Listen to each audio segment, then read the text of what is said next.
Please subscribe to my channel and let me know in the comments where you're watching from. Too long, agonizing weeks had passed since I last saw my little girl. Each day was marked by the echo of her voice in my mind. That tender, quivering "Mom" she'd whisper when storms frightened her at night. But ever since my parents took over, claiming I wasn't capable of raising her on my own, that sound had vanished. That day, I returned early from my shift at the diner, still in my uniform, hands rough from scrubbing pots, shoes damp from the rain. My pulse raced as I pushed open the door to my parents' house. Laughter floated through the air. Theirs mingled with my daughter Lily's soft giggles from somewhere within. I stepped into the living room. There she was, my 6-year-old, seated on the carpet, toying with my father's old chessboard, her tiny fingers brushing the wooden pieces. When she looked up, her eyes sparkled like the sky clearing after a downpour. "Mom," she gasped, scrambling to her feet. I dropped my bag, my throat tight, tears burning before I could utter a word. I knelt, arms outstretched. But before I could hold her, a sharp kick slammed into my side, pain tearing through me, stealing my breath. I collapsed backward, hands trembling. My father loomed above, his face twisted with scorn. "Keep your hands off her," he snarled. "Filth doesn't deserve affection." Lily froze, her lip quivering. My mother appeared, coffee mug in hand, her gaze icy. "She doesn't need your embraces," she said coldly. "Be grateful we're raising her properly. You'd only ruin her again." I struggled to rise, arms shaking, knees scraping the floor. "She's my child," I whispered, voice cracking. My father scoffed. "She's ours now. You gave her up, didn't you? Couldn't even hold a job long enough to buy her shoes." Lily's soft cries grew louder, her small fists clutching her shirt, eyes darting between us, confused and scared. "Grandpa, don't hurt Mommy," she screamed. He laughed. My mother joined in. Their cruel laughter filled the room like venom, drowning out my daughter's sobs. Something inside me shattered, not just from the pain in my ribs, but something deeper. I stayed on the floor, their words searing into me like fire. "You always slink back here acting like you're somebody," my mother sneered. "But you're nothing. You'll always come crawling back. That's what garbage does." My hands balled into fists against the carpet. I didn't weep or respond. I looked at Lily, her face streaked with tears, her breath shaky. And I understood. They weren't just trying to destroy me anymore. They were targeting her, too. So, I forced a small, eerie smile that made my father's brow furrow for the first time that night. That's when I vowed they'd never laugh like that again. Not after what I had planned. The next morning, I woke with bruises spreading across my back and ribs, dark and mottled like spoiled fruit. Every breath stung, every movement a reminder that in that house, even the air felt stolen. Lily had tried to creep into my room at night, tiptoeing like a tiny shadow with her blanket. But my mother caught her at the door. "Go back," she hissed, jerking her arm. "That thing doesn't deserve your comfort." The faint whimper I heard hurt more than any blow. When I opened my eyes that morning, the sunlight felt out of place, too bright for a house filled with cruelty. My father's voice boomed from downstairs, bragging on the phone about his flawless granddaughter, destined to inherit everything that mattered. I sat up slowly, ribs screaming, staring at the peeling wallpaper, the same one I'd fixated on as a child during their shouting matches, tracing its patterns while wishing they'd stop, wishing they'd see me. They never did. But this time I wasn't wishing. I was plotting. I rose, quietly opened the window, and gazed at the rusted swing in the backyard, the one my father built for my sister, Mia, and forbade me to touch. Lily used to play there until my mother snapped, "Don't let her near it. She'll wreck it," just like her mother ruins everything. The swing swayed faintly in the morning breeze, empty. I thought of everything they'd stolen, my room, my childhood, my pride, and now my daughter. But monsters like them are predictable, and I knew their every move before they made it. That day, I went to work as if nothing had happened. My diner coworkers asked if I was all right. I smiled and said I'd just stumbled. I'd mastered lying convincingly. During lunch, I slipped into the back office and called someone my parents didn't know about, Mrs. Hayes.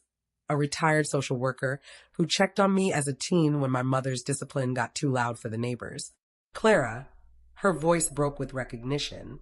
Are you safe? Not yet, I murmured, but I'm working on it.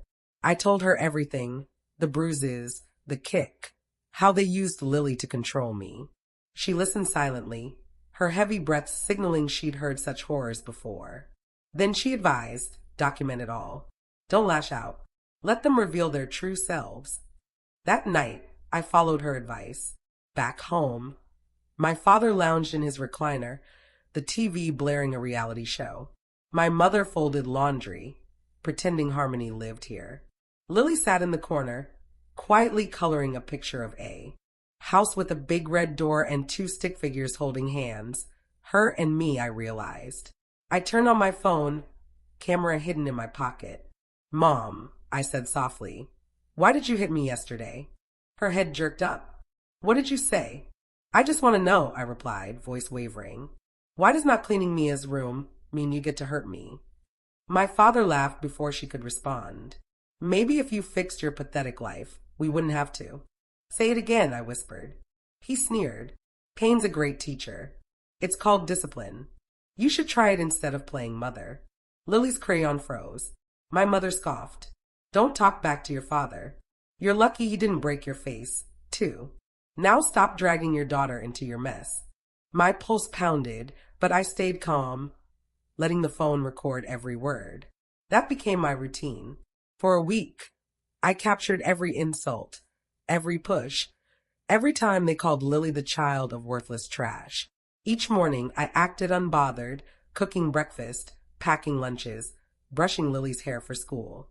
All the while, I built a case, one that could shatter them in ways they couldn't fathom. The night before their world collapsed, my mother snapped again. Lily had spilled juice on Mia's old sweater, which my mother treated like a sacred artifact. She grabbed Lily's arm and yelled, "You're just like your mother. Careless, foolish, useless." I stepped between them. "Don't you ever touch her again." My father stood. "Are you threatening your mother?" "No," I said calmly. "I'm promising her." He stepped closer, reeking of beer. "You forget whose house this is." I smiled. "I know exactly whose it is. That's why I'm tearing it down." For the first time, I saw a flicker of fear in his eyes. Brief, uncertain, but real. I took Lily's hand and walked out, not slamming the door, not raising my voice. I let silence speak, because tomorrow, that silence would thunder. The next morning, they faced the reckoning they never saw coming. Social services, 2 officers, and a woman with a clipboard who embodied judgment itself. As my father's smug grin faded, I stood outside on the curb, holding Lily, watching through the window. Their voices shifted from defiant to desperate in moments. My recordings, my bruises, Lily's tearful words. It all formed a storm they couldn't escape. I didn't need to act. They unraveled themselves. When they emerged, pale and shaken, my mother whispered, "How could you do this to us?" I met her gaze, and for the first time, she seemed small. "I didn't," I said. "You did." Lily tugged my sleeve, whispering, "Mommy, can we go home now?" I nodded, touching my forehead to hers. "Yes, baby, we can." As we walked away, I glanced back. My father stood on the porch, hands trembling, lips moving soundlessly. My mother wept into her palms. They were finally feeling pain, not the kind they inflicted, but the kind that teaches, the kind they claimed would make me stronger. They were right. It did. 3 months later, the memory of their pale faces as police escorted them from their pristine suburban home lingered. That house, built on others' pain, no longer held power. I wanted to feel free instantly, but healing isn't instant. Pain clings, whispering in your sleep. For weeks, Lily woke crying softly. "They'll take me again," she'd murmur, shaking. I'd hold her close, letting her hear my heartbeat. "They can't," I'd say. "No one can hurt us now." But she didn't fully believe it. How could she, after seeing her mother battered, ridiculed, while her grandparents laughed like it was nothing? We moved into a modest apartment on the town's edge, 1 bedroom, creaky floors, thin walls. But every sound was ours. No yelling, no menacing footsteps, just calm. At first, the quiet felt strange. I'd flinch at nothing, brace for a door to slam or a voice to curse. Trauma conditions you that way. But slowly, that apartment mended me. I'd hear Lily humming in the kitchen, arranging magnets on the fridge, singing about her mommy's hugs and fresh starts. Each laugh rebuilt a piece of me they tried to break. One morning, an envelope slipped under my door, my name scrawled in my mother's handwriting. My stomach sank before I opened it. Inside was her attempt at a letter. "Clara, you've disgraced us," the neighbors whisper. "Your father can't shop without stairs. You've destroyed your family, stolen your daughter from those who could have made her something. You think you've triumphed, but you've cursed yourself. You'll regret this. No apology, just venom on paper." I folded it and placed it in a box with the rest. Recordings, photos of bruises, medical reports, Mrs. Hayes' note saying, "You did what was right." That box was my archive of their cruelty, not for me, but for them. While they sat in their house, stripped of custody, respect, and control, they didn't yet know the real consequence was coming. I didn't want loud revenge. I wanted one that lingered, one that choked them every time they heard joy that wasn't theirs. So, when the local paper ran a feature on parents for social awareness, I sent an anonymous story, not about me, but them. About a couple who shattered their daughter under the guise of discipline. About a girl comforting her bleeding mother while her grandparents laughed. It was just the truth, no embellishment. And truth, once spoken, spreads like fire. Within days, the town knew. Their church visits stopped. Friends abandoned them. Neighbors avoided them. One night, my father called from an unknown number. I answered silently. His voice was broken, not angry. "Clara, what have you done to us?" I said nothing, just listened to his silence, the silence I once owned. Then he whispered, "Your mother hasn't left her room. She keeps asking if Lily will forgive her." I finally spoke. "She shouldn't seek forgiveness. She should ask what pain feels like." He didn't reply, just breathed unevenly. Then the line went dead. That was the last I heard from him. Weeks later, another letter arrived, same address, but the handwriting shook. "Clara, we saw you and Lily in the park. She looks happy. So do you. We understand now what we did. We can't undo it, but we'll live knowing what we've lost." I read it twice, then ripped it up. Their realization meant nothing. They'd spent their lives mocking my pain. Now they'd spend the rest trying to forget its sound.